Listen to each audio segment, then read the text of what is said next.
On a fog-shrouded night in Charleston, South Carolina, two women gave birth within hours of each other in the grand Pemberton mansion. One a French countess, the other her personal slave. By dawn, both infants had vanished from their cribs, replaced by children who would grow up to inherit fortunes they had no right to claim. What followed was a carefully orchestrated deception spanning 34 years, involving forged documents, strategic murders, and a conspiracy so intricate that when it finally unraveled in 1865, it destroyed not just one of America's wealthiest families, but exposed a network of similar schemes throughout the antebellum South. The truth about that night would remain buried in courthouse records and private letters until a mysterious fire in 1923 consumed the evidence forever. Before we continue with the story of Countess Margot de Villefort and her deadly pact, we need to hear from our community of mystery lovers. Hit that subscribe button and let us know in the comments which state you're listening from. We love connecting with fellow dark history enthusiasts across America, and your support helps us uncover more forgotten stories like this one. What makes this tale particularly chilling is how a single night's desperate decision would ripple through decades, touching the lives of politicians, judges, and society's elite in ways they never imagined. Charleston in 1831 stood as the jewel of Southern society, its cobblestone streets lined with magnificent mansions that housed America's cotton aristocracy. The Pemberton estate occupied an entire city block on East Bay Street, its three-story Georgian facade overlooking the harbor where merchant ships arrived daily, their hulls heavy with European luxuries destined for the drawing rooms of the wealthy. Spanish moss draped the live oaks that shaded the property, creating an atmosphere of old-world elegance that perfectly suited its inhabitants. The master of this domain was Colonel Harrison Pemberton, a third-generation plantation owner whose family had built their fortune on rice and cotton. At 52, he commanded respect in Charleston's social circles, serving on the city council and hosting lavish dinner parties for visiting dignitaries. His weathered hands bore the calluses of a man who still rode his lands daily, inspecting the fields that stretched across 3,000 acres of prime Carolina low country. But it was his young French wife who truly captivated Charleston society.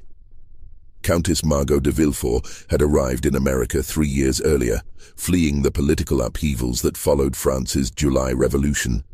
At 28, she possessed the refined beauty that European aristocracy seemed to breed naturally. Porcelain skin, amber eyes that seemed to hold secrets, and an elegant bearing that made other plantation wives feel provincial by comparison.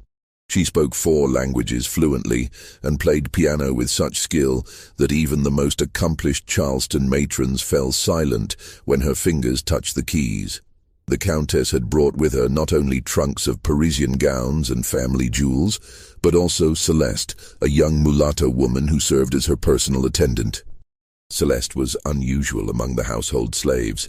She could read and write in both French and English, skills the Countess had taught her during long Atlantic crossings. At 25, Celeste possessed a sharp intelligence that she carefully concealed behind a mask of subservient silence. Her light complexion and refined features often led visitors to mistake her for a free woman of color, an error the Countess never bothered to correct. The household dynamics grew more complex as months passed. Colonel Pemberton, despite his public devotion to his beautiful wife, had developed what the other planters delicately termed plantation habits. His nocturnal visits to the slave quarters were whispered about in Charleston drawing rooms, though never discussed openly. The unwritten rules of Southern society demanded such indiscretions remain private, even when they produced the inevitable mixed-race children who worked alongside their darker-skinned half-siblings. Celeste had caught the colonel's attention almost immediately upon her arrival. Her education and beauty set her apart from the other house slaves, and Pemberton began summoning her to his study in the evenings, ostensibly to help with correspondence that required French translation. These sessions gradually extended later into the night, and by autumn of 1830, the household slaves whispered knowingly about the colonel's new fascination. Meanwhile, The Countess had formed an unlikely friendship with Dr. Jean-Baptiste Rousseau, a fellow French exile who had established a medical practice among Charleston's elite. Rousseau was a striking man in his early 30s, with the intense dark eyes and passionate temperament common among revolutionary intellectuals. He had fled France after publishing pamphlets advocating for the abolition of slavery, views that he wisely kept to himself in Charleston while building his practice treating the city's wealthy families. The doctor's visits to the Pemberton mansion became increasingly frequent throughout 1830, officially to treat the Countess for what he diplomatically termed nervous conditions, common among European ladies adjusting to southern climate. Their consultations often lasted hours, conducted in rapid French that the household staff could not understand. The Countess would emerge from these sessions with flushed cheeks and bright eyes, her melancholy temporarily lifted. By winter of 1830, both women were showing the unmistakable signs of pregnancy. The Countess announced her condition with great joy, attributing it to the beneficial effects of Carolina air and her husband's devotion. Colonel Pemberton publicly expressed his delight at the prospect of an heir, though privately he seemed more preoccupied with business matters and spent increasing time away from the mansion on plantation affairs.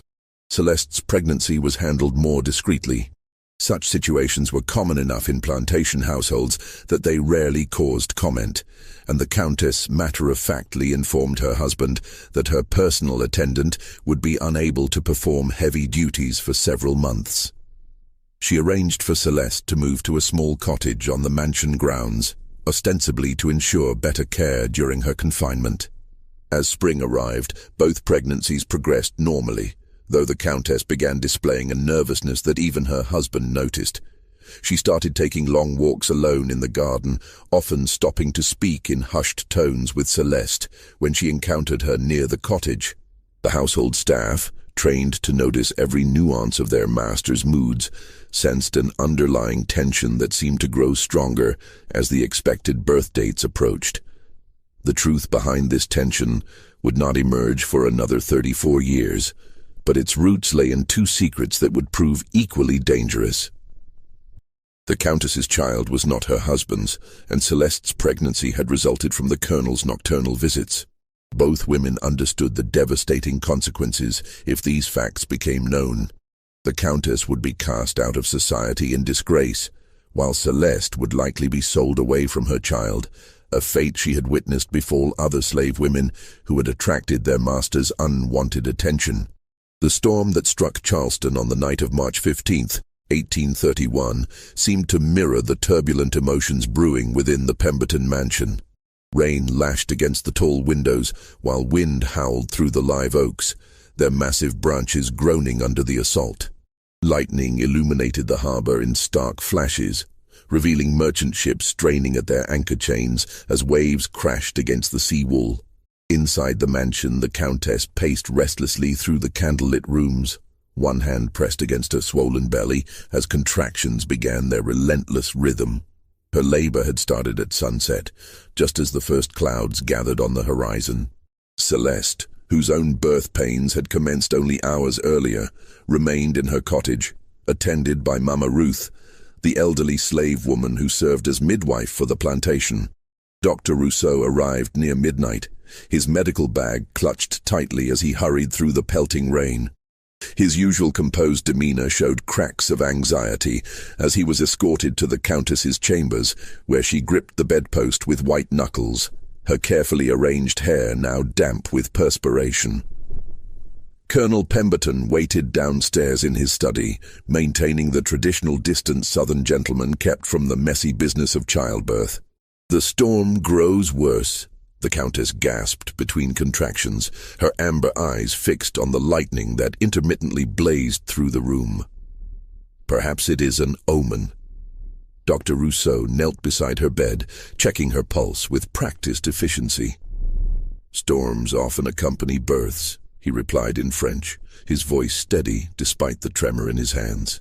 "Nature seems to understand the significance of such moments."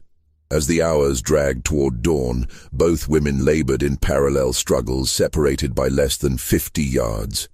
The Countess's cries, muffled by silk pillows and thick mansion walls, competed with the storm's fury. In the cottage, Celeste bit down on a strip of leather to silence her own sounds of pain, knowing that any disturbance might draw unwanted attention from the main house. Mama Ruth moved between her two patients with the efficiency born of delivering countless plantation babies. At 73, she had seen every variety of birth complication and family secret. Her gnarled hands possessed an almost supernatural ability to guide new life into the world, and her discretion had earned her the trust of 3 generations of Charleston's elite. What she witnessed that night would test even her legendary ability to keep silent. The Countess's child arrived first, just as the storm began to subside around 4 in the morning. Dr. Rousseau held the infant with hands that shook slightly as he examined the tiny features by candlelight. The baby's olive skin and dark hair left no doubt about paternity. This was clearly his daughter, not Colonel Pemberton's heir. "She is beautiful," he whispered in French, but his voice carried the weight of understanding the catastrophe this birth represented. If the Colonel saw this child, questions would arise that could destroy all their lives. Less than an hour later, Mama Ruth helped deliver Celeste's baby in the cottage, a boy with fair skin and the distinctive Pemberton nose that had marked 3 generations of the family. The irony was not lost on the old midwife who had attended the Colonel's birth 32 years earlier and recognized the family resemblance immediately. As dawn broke over Charleston, painting the storm-washed streets in pale gold, 2 women faced the reality of their impossible situations.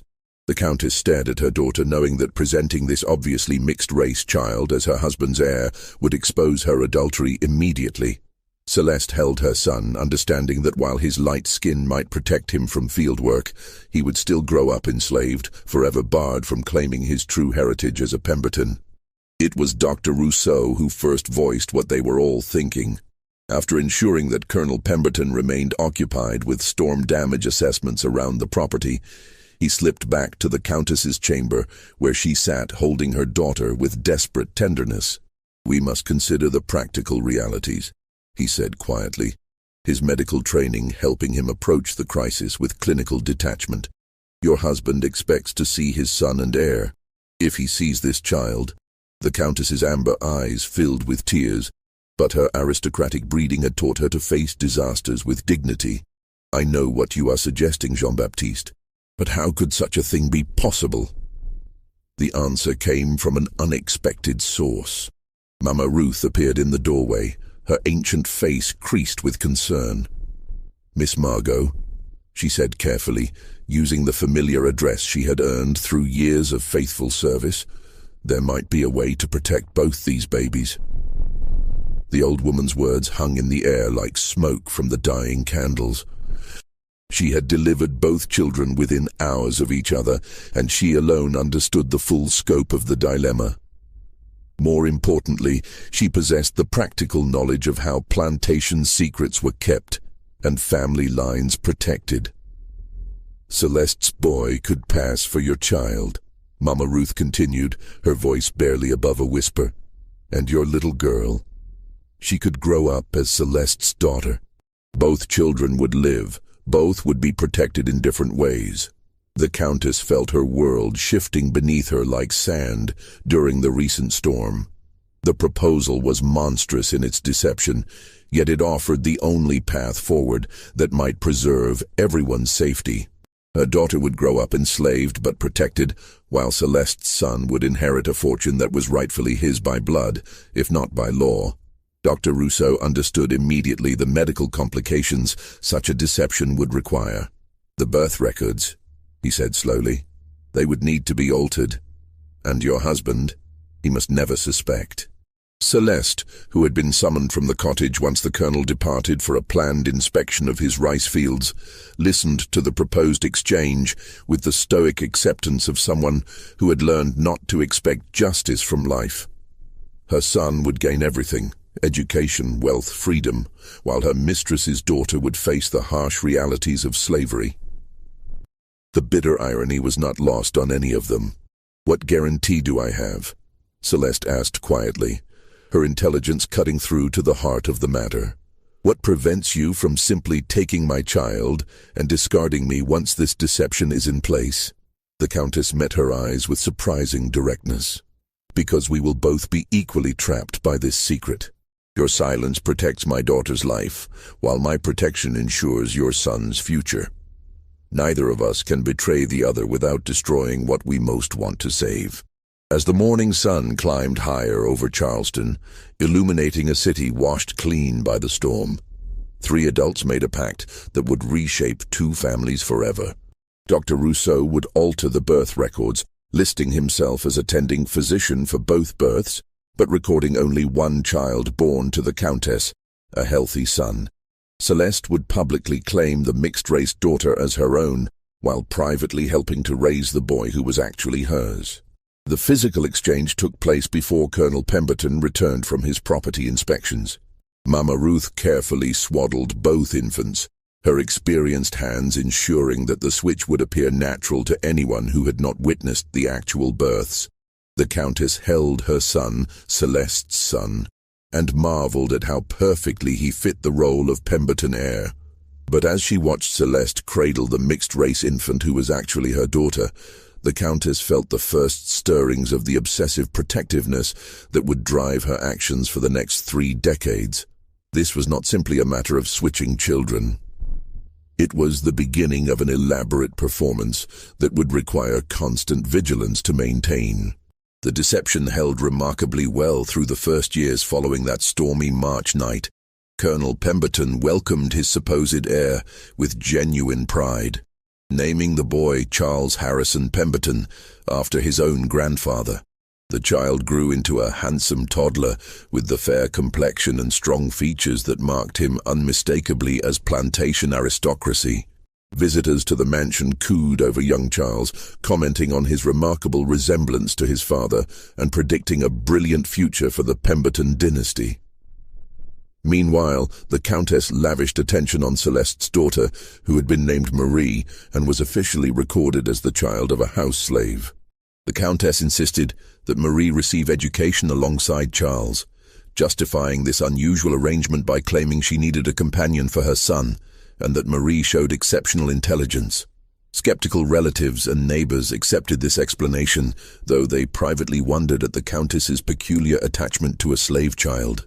Dr. Rousseau became a frequent visitor to the mansion, ostensibly serving as the family physician, but actually helping to maintain the careful balance their secret required. He monitored both children's health with unusual attention to detail, ensuring that any family resemblances that might emerge would be properly managed or explained away. The first real challenge to their deception came when Charles turned 5 years old. The boy began displaying intellectual capabilities that far exceeded what anyone expected, even accounting for his privileged upbringing. He learned to read with remarkable speed, showed an intuitive understanding of mathematics, and possessed a musical aptitude that rivaled his supposed mother's talents. More troubling, he began asking pointed questions about his appearance compared to other plantation children. "Why do I look different from cousin Edmund?" Charles asked the Countess one afternoon in 1836, referring to another planter's son during a social gathering. "His hair is darker, and his skin does not tan like mine does." The Countess felt her carefully constructed world tremble. "Children grow differently," she replied carefully. "You take after your father's family, while Edmund resembles his mother's people." But Charles was too intelligent to accept simple explanations. His questions became more persistent, and worse, he began forming an unusually close bond with Marie, who worked as his personal attendant despite being only 5 herself. The 2 children seemed to share an almost supernatural understanding of each other's thoughts, finishing each other's sentences and displaying the kind of intuitive connection that worried all 3 conspirators. Celeste, who had been granted the unusual privilege of remaining in the mansion as head of the household staff, watched her biological son with a mixture of pride and heartbreak. She could not acknowledge their relationship, but she found subtle ways to guide his education and protect him from the harsher realities of plantation life. Her interactions with Marie, the Countess's actual daughter, were more complicated. She loved the child but struggled with the knowledge that every advantage Charles gained came at Marie's expense. The Countess, meanwhile, developed an almost obsessive need to control every aspect of both children's development. She supervised their lessons personally, chose their playmates carefully, and monitored their conversations for any signs that their true parentage might emerge naturally. This hypervigilance began to affect her health and social relationships, though she disguised her anxiety as natural maternal protectiveness. Dr. Rousseau recognized the psychological strain the deception was placing on everyone involved. During his regular visits, he observed how the Countess's hands trembled when she watched Charles play, how Celeste's eyes followed her biological son with barely concealed longing, and how both children seemed somehow aware that their lives were built on foundations they did not understand. The situation grew more complex as Charleston society began to take notice of the unusual household arrangements. While wealthy planters often indulged favorite slaves with special privileges, the Countess's treatment of Marie raised eyebrows among the more traditional families. She insisted that Marie attend the same tutoring sessions as Charles, wear clothing that was far too fine for a slave child, and participate in family meals when no visitors were present. "That French woman spoils her house slaves beyond all reason," whispered Mrs. Cornelius Whitlock during a ladies' tea in 1837. "Mark my words, such permissiveness leads to nothing but trouble. Slaves who forget their place become dangerous." These murmurs reached Colonel Pemberton's ears, causing him to question his wife's management of the household for the first time since their marriage. The confrontation that followed nearly shattered their carefully maintained facade. "Margot, I've been hearing disturbing reports about your treatment of the slaves," the colonel said one evening as they sat in his study, "particularly concerning that mulatto girl you've taken such a liking to." The Countess felt ice form in her veins, but her aristocratic training served her well. "Marie is exceptionally bright," she replied smoothly. "I thought it would benefit Charles to have an educated companion, someone who could assist with his studies and provide appropriate company when other children are not available. Educated slaves become rebellious slaves," Pemberton countered firmly. "And there's talk among our neighbors about your unusual attachments. It reflects poorly on our family's reputation." The threat in his words was unmistakable. The Countess understood that she was walking a dangerous line between protecting her daughter and maintaining the deception about her son. Any behavior that seemed too far outside plantation norms could invite closer scrutiny, which might uncover the truth about both children's parentage. That night, she made a decision that would haunt her for the rest of her life. She called Celeste to her private chambers and delivered devastating news. "Marie must be sold," she said quietly, her voice steady despite the tears streaming down her face. "My husband suspects something, and if we draw more attention to her presence here, everything could unravel." Celeste stared at her mistress in shock. This was the one outcome they had not anticipated when making their pact 6 years earlier. "You promised she would be protected," she whispered. "And she will be," the Countess replied desperately. "I will arrange for her sale to a family in Savannah. People I know will treat her well. She'll be educated, well cared for, and safe from discovery." The bitter irony was overwhelming. To protect the deception that gave Charles his inheritance, the Countess had to sacrifice her own daughter to slavery in a distant city. Celeste recognized the terrible logic, even as her heart broke for the child she had raised as her own for 6 years. But Marie's departure created an unexpected problem. Charles, now 6 years old, reacted to losing his closest companion with inconsolable grief. He refused to eat, barely spoke, and seemed to lose all interest in his studies and play. Worse, he began asking increasingly pointed questions about where Marie had gone and why she could not return.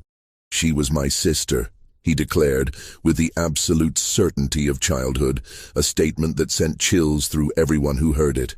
"Not my slave, my sister, and sister should not be sold away." Dr. Rousseau suggested that Charles's reaction indicated an emotional instability that might require treatment. but the Countess recognized it as something far more dangerous. The intuitive understanding between the two children had created a bond that transcended their supposed relationship. Charles somehow sensed that Marie was more important to his identity than anyone was willing to admit. The sale was arranged through intermediaries to avoid creating a paper trail that might later implicate the Countess in suspicious favoritism. Marie was sold to the Carrington family in Savannah, who were told she was a bright house slave who had been overly indulged by her previous owners. The Countess provided a substantial financial incentive to ensure Marie would receive education and kind treatment, though she could never acknowledge the real reason for her generosity. On the day Marie left Charleston, hidden in the back of a merchant's wagon, both women stood at different windows of the mansion and watched their daughter disappear down the tree-lined avenue. Neither could show their grief openly, but Celeste noticed how the Countess's hands gripped the window frame until her knuckles turned white, and the Countess observed how Celeste's shoulders shook with barely contained sobs.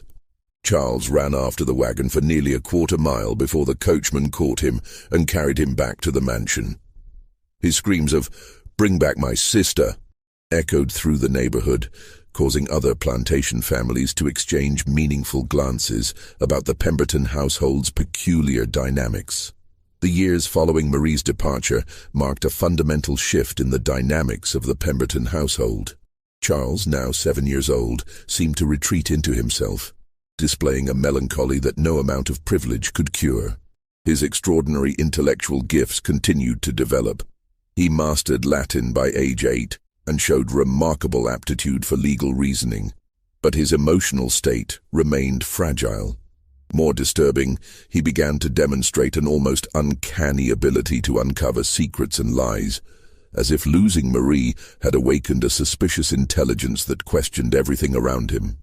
The Countess threw herself into managing Charles's education with an intensity that bordered on obsession. She hired the finest tutors Charleston could provide, supervised his lessons personally, and began grooming him for a future that would establish the Pemberton name among America's most influential families. But her hyper-attentiveness had an unexpected consequence. Charles began to study her with the same analytical intensity she applied to him. "Mother," he said one morning in 1838, using the formal address she had taught him, "why do you watch me so carefully when you think I am not looking?" The question, delivered with the directness of childhood, struck the Countess like a physical blow. "All mothers watch their children," she replied, fighting to keep her voice steady. "But not like you do," Charles persisted with uncomfortable accuracy. "You watch me like you are afraid I might disappear. And sometimes when you think no one sees, you look sad when you look at me. Why would I make you sad?" These conversations became more frequent and probing as Charles matured. His intelligence was developing into something formidable, and the Countess began to realize that the very gifts that would ensure his success might also lead him to uncover the truth about his origins. Meanwhile, Celeste had been promoted to head housekeeper, a position that gave her unprecedented access to the family's private affairs. She used this advantage to gather information about Charles's development and, more secretly, to track news of Marie's life in Savannah. Through a network of slave communications that connected plantations across the South, she learned that Marie was indeed being well treated, but was showing signs of the same intellectual precociousness that marked Charles. Dr. Rousseau continued his regular visits, but his role had evolved from medical care to psychological counseling for all three conspirators. The strain of maintaining their deception was taking a visible toll. The Countess suffered from persistent headaches and episodes of nervous exhaustion, while Celeste displayed the controlled tension of someone constantly anticipating disaster. "This cannot continue indefinitely," Rousseau warned during a private consultation with the Countess in 1839. "Charles is too intelligent, too observant. Eventually he will begin to piece together inconsistencies in his family history." The doctor's concerns proved prophetic sooner than anyone anticipated. In the summer of 1840, when Charles was 9 years old, he made a discovery that threatened to unravel everything they had built. While exploring the mansion's library, Charles found a collection of his mother's personal papers that had been carelessly left unlocked. Among them was a letter Dr. Rousseau had written to the Countess shortly after the children's births, discussing the delicate nature of the arrangement and the need for continued vigilance regarding the exchange. Charles could not fully understand the letter's implications, but his precocious intelligence grasped that it referred to some kind of significant deception involving his birth. More importantly, the letter mentioned Marie by name, describing her as the other child involved in our agreement. That evening at dinner, Charles looked directly at his supposed parents and asked, "What exchange were you and Dr. Rousseau discussing in your letter about Marie and me?" The silence that followed seemed to stretch for hours. Colonel Pemberton, who knew nothing of the letter or its contents, looked confused. The Countess felt the world tilt beneath her feet. Only Celeste, serving at table, understood the full catastrophe of the moment. "I don't know what you mean, darling," the Countess managed to say, her training in aristocratic composure barely holding her voice steady. But Charles had inherited more than intelligence from his biological parents. He had also acquired their ability to detect deception. "You do know," he said quietly, "and someday I'm going to find out what really happened the night I was born." The threat in those words, spoken by a 9-year-old child, chilled everyone present. Charles had just declared war against the lies that had shaped his entire existence, and they all understood that his formidable intelligence made him a dangerous opponent. Colonel Pemberton's confusion about the exchange led him to question his wife privately later that evening. The Countess managed to deflect his inquiries by claiming that Charles had misunderstood an old letter about purchasing household goods, but she could see doubt beginning to form in her husband's eyes. The situation grew more perilous when Charles began conducting what could only be described as investigations into his family history. He questioned the household slaves about the night of his birth, studied family portraits for resemblances, and even attempted to correspond with relatives in France to learn more about his mother's background. Celeste found herself in an impossible position.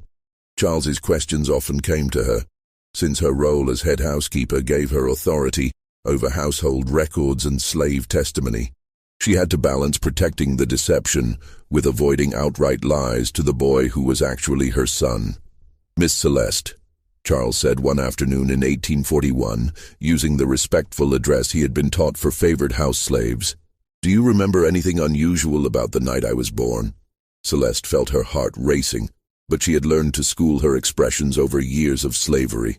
"Was a terrible storm that night," she said carefully. "Worst I ever seen. Trees falling, rain coming down like Judgment Day." "But do you remember anything about Marie being born too, around the same time?" The question hung in the air like smoke from a dying fire. Celeste understood that her next words might determine the fate of both children she had brought into the world. "Lots of babies born during storms," she replied finally.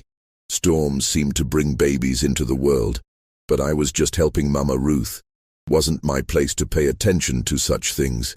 Charles studied her face with those penetrating eyes that reminded her so painfully of herself. "You liked Marie very much, didn't you? More than most slaves like other slaves' children."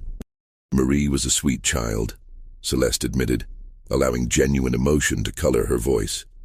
"Any person would have loved that little girl." "I still dream about her sometimes," Charles said quietly. "I dream that she was not really your daughter at all, that she was something else, someone else." The conversation ended there, but Celeste understood that Charles's subconscious mind was working toward truths his conscious intellect had not yet grasped. The boy was literally dreaming his way toward discovering their deception, and there seemed to be no way to stop him. That same year brought external pressures that complicated their situation further. Colonel Pemberton's health began to decline, raising questions about inheritance and succession that the Countess had hoped to defer for many more years. Charleston society expected Charles to begin taking on responsibilities befitting a future plantation owner, which meant increased scrutiny of his character, capabilities, and family connections. The Countess realized that time was running out for maintaining their secret. Charles would soon be old enough to demand real answers to his questions. Colonel Pemberton's eventual death would require legal documentation that might expose inconsistencies, and the pressure of their deception was beginning to affect everyone's mental stability. But the greatest threat came from an unexpected source. In late 1841, word reached Charleston that Marie, now 10 years old, had been displaying extraordinary intellectual abilities in Savannah. The Carrington family had been so impressed with her capabilities that they were considering sending her north for advanced education, an almost unheard-of opportunity for a slave child. If Marie received such education, she would eventually possess the knowledge and social connections to investigate her own origins. Two brilliant children, separated by geography but connected by blood and mystery, were both moving toward discoveries that could destroy the elaborate deception that had shaped their lives. The Countess understood that she faced a choice that would define the rest of her existence. She could continue protecting the secret that preserved her family's reputation and Charles's inheritance, or she could find a way to reveal the truth before it exploded beyond her control. But protection of the secret would require measures far more drastic than anything she had previously contemplated. By 1842, the careful balance that had maintained the Pemberton family's deception for 11 years began showing dangerous cracks. Charles, now 11 years old, had grown into a formidable young man whose intellectual gifts were matched by an increasingly ruthless determination to uncover the truth about his origins. His questions had evolved from childish curiosity into systematic investigations that demonstrated a natural aptitude for legal reasoning and evidence gathering. The breaking point came when Charles discovered that Dr. Rousseau had been maintaining two separate medical journals, one official record for his practice, and another private journal that contained detailed notes about his patients' most sensitive secrets.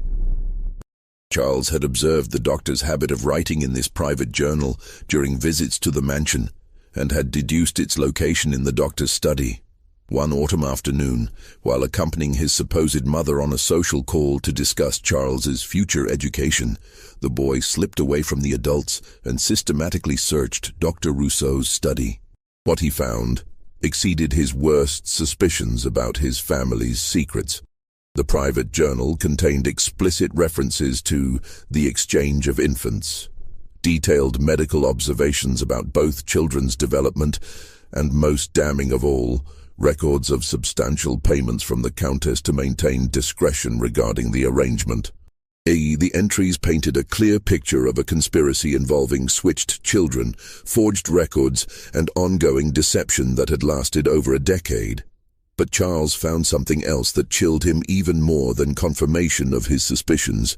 Recent entries indicating that Dr. Rousseau was growing increasingly unstable under the pressure of maintaining the secret. The doctor had begun drinking heavily, and his journal entries showed signs of paranoia and guilt that suggested he might be approaching a complete psychological breakdown. "The boy suspects everything," read one entry from August 1842.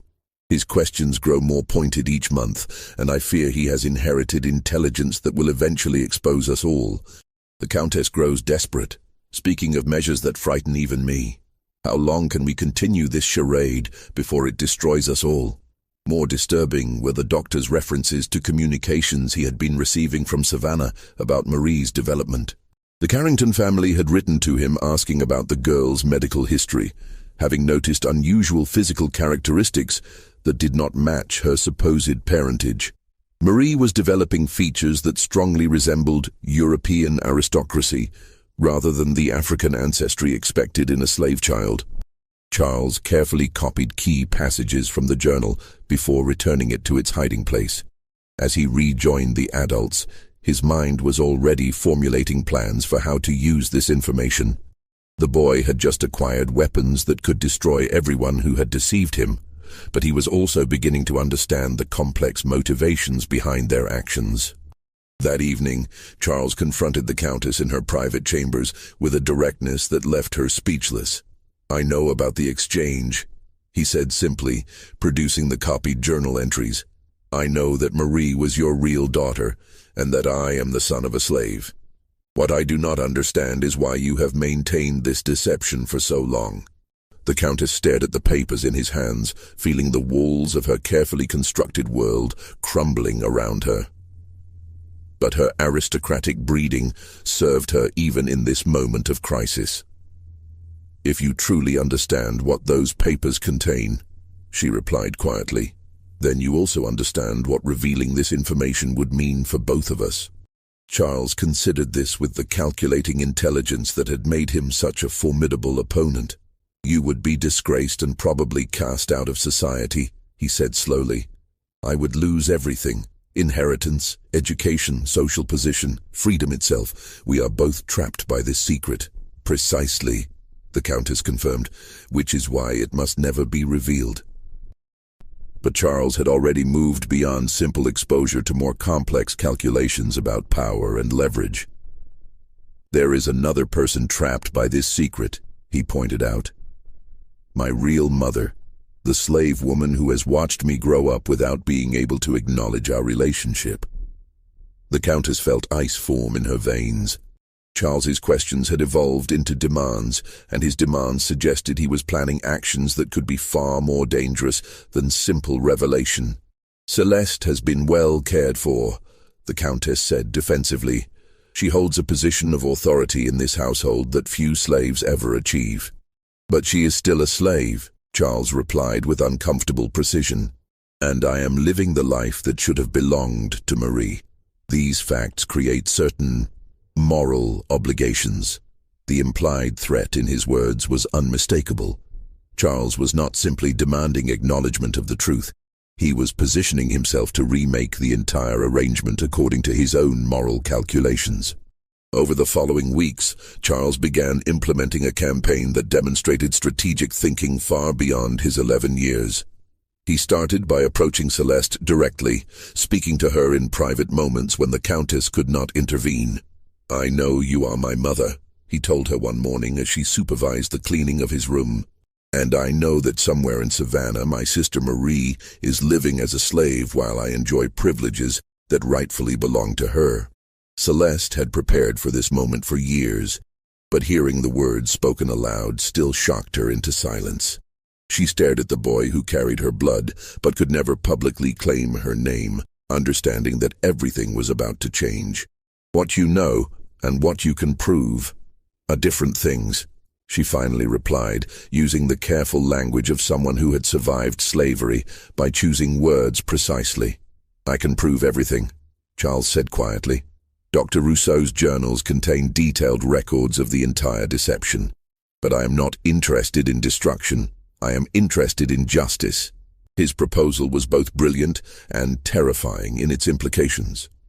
Charles wanted to gradually transfer significant portions of his inheritance to both Celeste and Marie, creating a complex legal arrangement that would provide for his biological family without publicly acknowledging the relationship. He had already begun studying inheritance law and had identified several mechanisms that could accomplish this goal. But his plan required the active cooperation of all three conspirators, and Charles made it clear that he was prepared to expose everything if they refused to participate. The boy had effectively taken control of the situation through intellectual superiority and moral leverage. The Countess found herself facing an opponent who possessed all of her own strategic capabilities, plus the ruthless clarity of youth.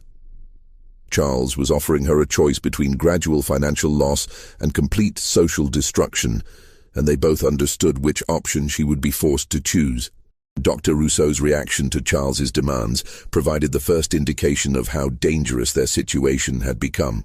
When the Countess informed him of the boy's discovery and demands, the doctor's already fragile psychological state completely collapsed. "He wants to destroy us all," Rousseau ranted during a midnight visit to the mansion, his breath reeking of alcohol and his hands shaking with nervous exhaustion. "That child has become a demon sent to punish us for our sins." The Countess tried to calm him, but Rousseau's paranoia had progressed beyond rational discussion. He began making wild accusations about Charles's intentions, claiming the boy was planning to have them all arrested for fraud and conspiracy. More dangerously, he started threatening to resolve the situation by eliminating Charles before the boy could expose their secrets. "One accident," Rousseau muttered. "A riding mishap. Perhaps a fall from the mansion roof while playing. Children die in such ways all the time, and no one questions tragic accidents." The Countess recoiled from the suggestion, but she could not dismiss the doctor's desperation. Rousseau held detailed knowledge of their deception, and his deteriorating mental state made him capable of actions that could destroy them all, whether through violence or confession. Charles, meanwhile, had begun corresponding secretly with contacts in Savannah, attempting to gather information about Marie's current situation.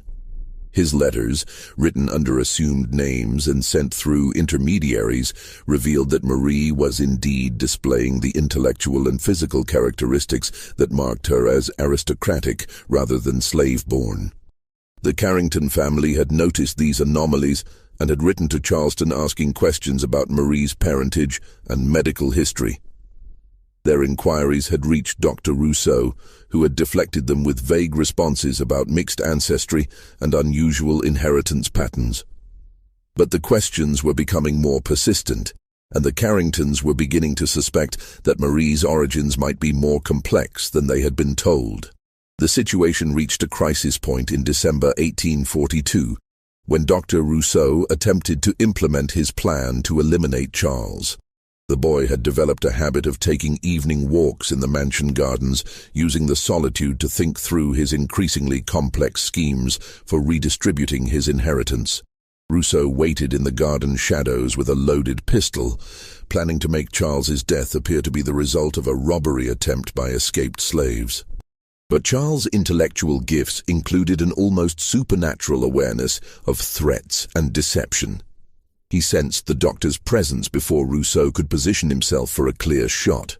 The confrontation that followed revealed the full extent of how thoroughly their original deception had corrupted everyone involved.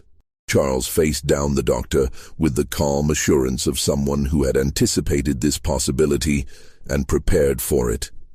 "Dr. Rousseau," he said quietly, not bothering to show fear of the weapon pointed at his chest, "I expected you would eventually reach this conclusion.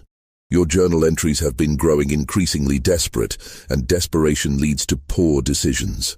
Rousseau's hands shook as he aimed the pistol. "You should have left well enough alone, boy. Some secrets are too dangerous to uncover." "But killing me will not preserve your secret," Charles pointed out with devastating logic. "I have already documented everything I discovered, and those documents are hidden where they will be found. If anything happens to me, my death would guarantee exposure of everything you hoped to protect." The bluff worked because it sounded entirely plausible coming from Charles. Rousseau lowered the weapon, understanding that he had been outmaneuvered by an 11-year-old child who thought 3 moves ahead of every adult around him. But Charles was not finished demonstrating his control of the situation. "You have become a liability to everyone involved in our arrangement," he continued. "Your drinking, your paranoia, your violent impulses, all of these things threaten to expose secrets that others still want to protect. Perhaps it is time for you to consider relocating your practice to a different city." The suggestion carried the force of a command, backed by devastating consequences. Charles was effectively banishing Dr. Rousseau from Charleston, using the same leverage that had given him control over the Countess and Celeste. Rousseau understood that his position had become untenable. Within a week, he had sold his practice and departed Charleston for parts unknown, leaving behind only a brief note claiming that family obligations required his immediate relocation. His departure eliminated the most unstable element of their conspiracy, but also removed the medical expertise that had helped maintain their deception.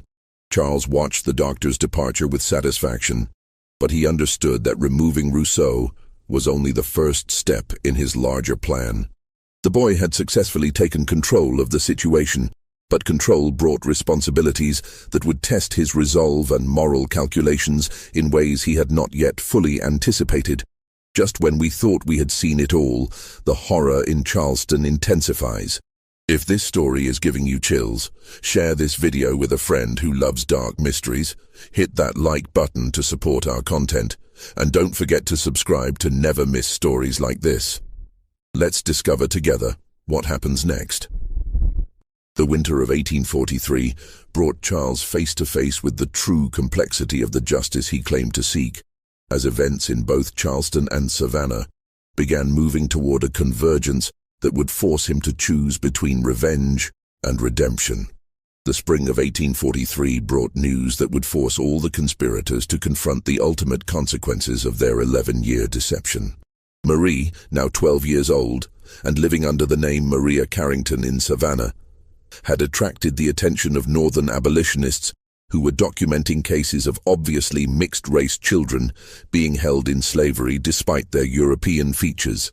A delegation from the American Anti-Slavery Society had visited Savannah and encountered Marie during their investigation of illegal slave trading practices.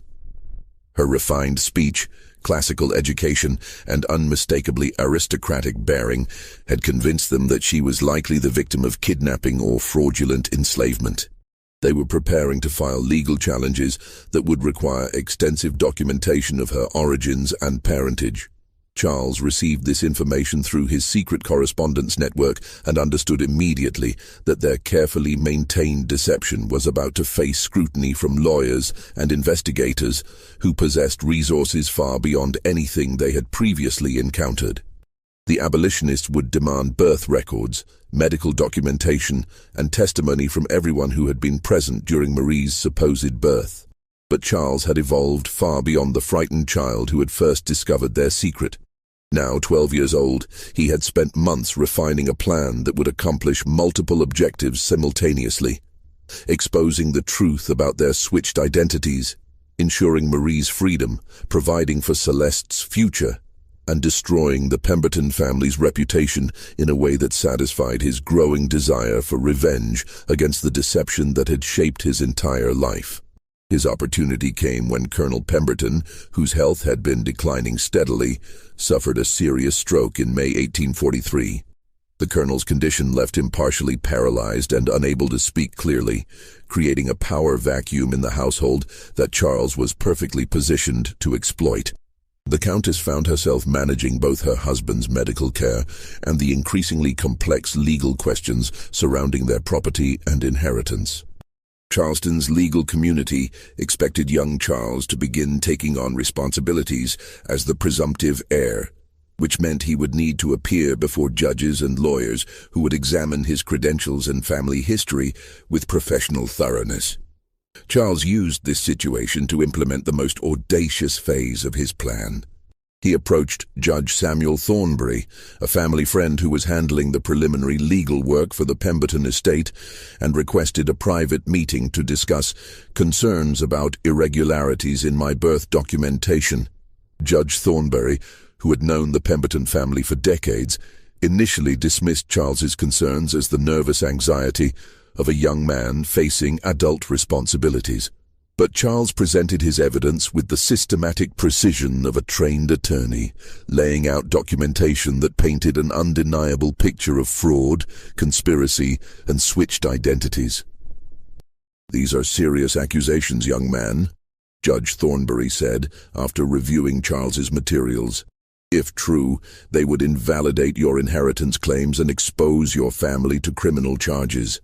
"I understand the implications," Charles replied, with the calm assurance that had become his trademark. "But I believe justice requires that the truth be revealed, regardless of personal consequences." The judge studied the boy with new respect and growing concern. "What exactly are you asking me to do with this information?" Charles's answer revealed the full scope of his strategic thinking. He wanted Judge Thornbury to initiate a formal investigation into the switched identities, but to structure the investigation in a way that would maximize damage to the Pemberton reputation while providing legal protection for Marie and Celeste. He had identified specific legal mechanisms that could accomplish these goals without exposing Marie to re-enslavement or Celeste to charges of conspiracy. "You are asking me to help you destroy your own family," Judge Thornbury observed. I am asking you to help me correct an injustice that has lasted 12 years, Charles corrected. My biological mother deserves freedom, and my biological sister deserves her rightful inheritance. These outcomes matter more to me than preserving lies that benefit no one except those who created them. Judge Thornberry agreed to initiate a discreet investigation, but he insisted on first attempting to resolve the situation privately through negotiation with all parties involved. This decision gave the Countess one final opportunity to influence the outcome of Charles's campaign against their deception. The confrontation between the Countess and Charles took place in the mansion's library, surrounded by law books and family portraits that suddenly seemed to mock the lies they represented. Colonel Pemberton lay unconscious upstairs, unaware that his family's entire foundation was crumbling beneath him. "You have won," the Countess said quietly, her aristocratic composure finally cracking under months of pressure. "What happens now?" Charles considered the question with the thoroughness that had made him such a formidable opponent. "Marie returns to Charleston as my acknowledged sister and receives her share of the inheritance. Celeste receives her freedom and financial security. You must live with the consequences of your choices." "And you?" the Countess asked. "What happens to you when Charleston society learns that their presumptive heir is actually the son of a slave?" It was the question Charles had been avoiding throughout months of planning.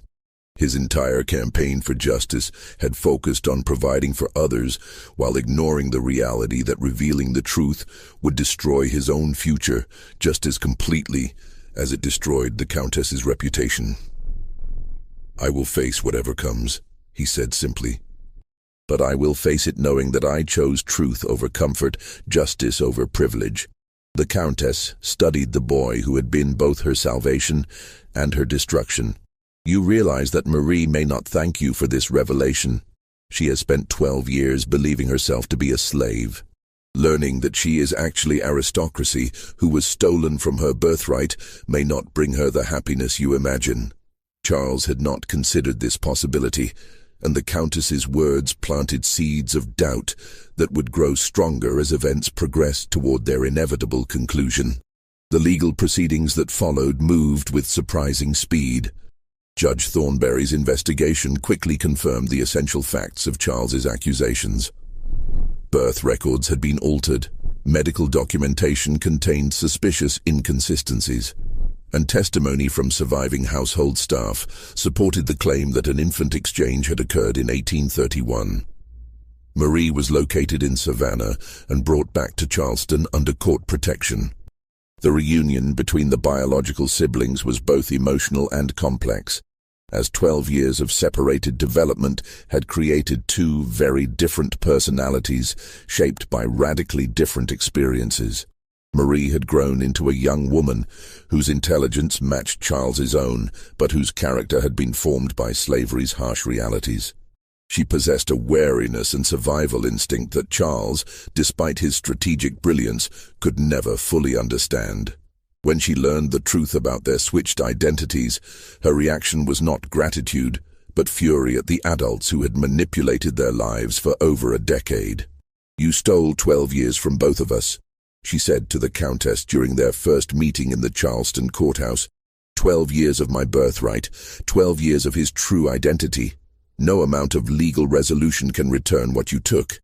But Marie's anger extended beyond the Countess to include Charles himself.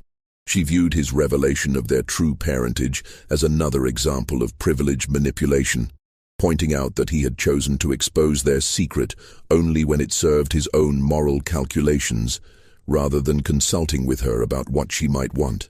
"Did you think to ask me whether I wanted to be rescued from my life?" she demanded during one of their supervised meetings. "Did you consider that I might have built relationships and goals that your justice would destroy?" Charles found himself facing questions he had not anticipated. His campaign for truth and justice had been planned without consulting the person he claimed to be helping, and Marie's reaction forced him to confront the possibility that his actions were motivated as much by revenge against the Countess as by concern for Marie's welfare. The legal resolution came in September 1843. When Judge Thornbury issued findings that officially recognized the switched identities and ordered appropriate remedies, Marie was legally freed and granted a portion of the Pemberton inheritance, while Celeste received her freedom and a financial settlement that would support her for life. But the social consequences extended far beyond legal documentation. The scandal destroyed the Pemberton family's reputation throughout Charleston and the broader South. Colonel Pemberton, still recovering from his stroke, was forced to witness the collapse of everything his family had built over 3 generations. The Countess faced social ostracism that made her life in Charleston impossible. She departed the city in October 1843, leaving behind only a brief letter explaining that she would spend her remaining years in a French convent, seeking redemption for sins that had destroyed innocent lives. Charles achieved the justice he had sought, but at a cost that exceeded his calculations. Charleston society, while fascinated by the scandal, could not accept a former slave as a legitimate heir to one of their most prominent families. Despite his legal victories, Charles found himself as much an outcast as the Countess he had defeated. The aftermath of the Pemberton scandal reverberated through Charleston society for decades, becoming the cautionary tale that wealthy families whispered about when discussing the dangers of keeping family secrets. But the true consequences of that March night in 1831 were far more complex and tragic than the simplified morality tales that emerged from the legal proceedings. Charles Pemberton, legally recognized as Charles Rousseau following the revelation of his true parentage, left Charleston in 1844 and moved north, where he used his portion of the inheritance to fund his education at Harvard Law School. He became a prominent attorney specializing in civil rights cases, particularly those involving questions of racial identity and inheritance law. His personal experience with the arbitrary nature of racial classification in American society drove him to challenge similar injustices throughout his career. But success could not heal the psychological wounds left by 12 years of living a lie. Charles never married, never established close friendships, and remained haunted by questions about identity and authenticity that his legal victories could not resolve. His private papers, discovered after his death in 1889, revealed a man who had spent his entire adult life questioning whether his pursuit of justice had been motivated by moral principle or personal revenge. Marie faced even more complex challenges in rebuilding her identity after the revelation. The legal proceedings had freed her from slavery and granted her financial security, but they could not erase 12 years of experiences that had shaped her fundamental understanding of the world. She struggled to adapt to the social expectations of aristocratic life, while maintaining connections to the slave community that had been her family for most of her childhood. She eventually married a free man of color from Philadelphia and used her inheritance to establish schools for freed slaves throughout the South. But those who knew her well observed that she never fully recovered from the trauma of learning that her entire childhood had been based on deception. The knowledge that she had been denied her birthright while her biological brother enjoyed privileges that should have been hers created a bitterness that affected all her relationships. Celeste, perhaps surprisingly, adapted most successfully to the changed circumstances. Her freedom and financial security allowed her to establish herself as a respected member of Charleston's free black community, and she used her literacy and organizational skills to help other former slaves navigate the complex legal and social challenges of emancipation. But even Celeste carried scars from the deception. In interviews conducted years later by historians studying the antebellum period, she spoke about the psychological toll of watching her biological son grow up without being able to acknowledge their relationship. The knowledge that every advantage Charles gained came at the expense of her biological daughter created conflicts that she never fully resolved.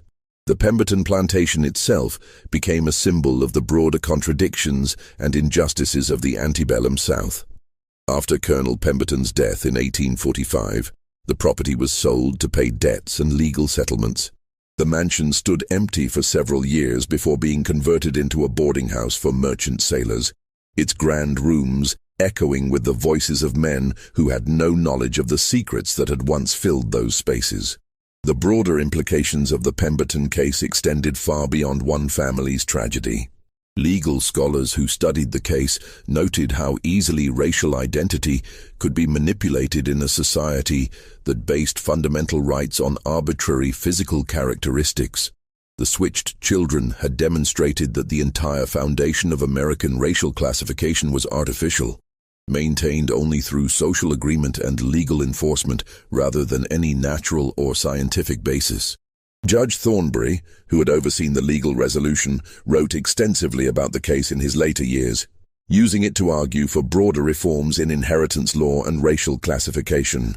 He observed that the Pemberton scandal had revealed fundamental flaws in American legal and social systems that would eventually require more comprehensive solutions than individual court cases could provide. The story of the deadly pact also became part of Charleston's folklore, though the details were often distorted or romanticized in the retelling. Some versions portrayed the Countess as a tragic figure destroyed by circumstances beyond her control, while others depicted Charles as a vengeful child who had destroyed his own family out of spite. The complexity and moral ambiguity of the actual events were gradually simplified into cleaner narratives that better served the purposes of those who told them. But the most haunting aspect of the Pemberton case was how it illustrated the arbitrary cruelty of systems that classified children based on ancestry rather than individual merit or circumstances. Both Charles and Marie had suffered profound psychological damage from learning that their entire identities had been constructed through deception, and neither ever fully recovered from the knowledge that their lives had been built on lies maintained by adults who claimed to love them. The Countess, in her final letter before departing for France, perhaps captured the true tragedy of their situation best. We sought to protect our children from the cruelties of the world, but in doing so, we subjected them to cruelties far worse than anything society might have imposed. The road to hell, as they say, is paved with good intentions, and our intentions were very good indeed. The mansion on East Bay Street was demolished in 1923, the same year a mysterious fire destroyed many of the courthouse records related to the Pemberton case. Local historians suspected that surviving family members had arranged for the destruction of documentation that might have embarrassed their descendants, but no evidence was ever found to support these theories. Today, only a small historical marker indicates where the Pemberton mansion once stood, noting that it was the site of significant legal proceedings related to questions of identity and inheritance in the antebellum period.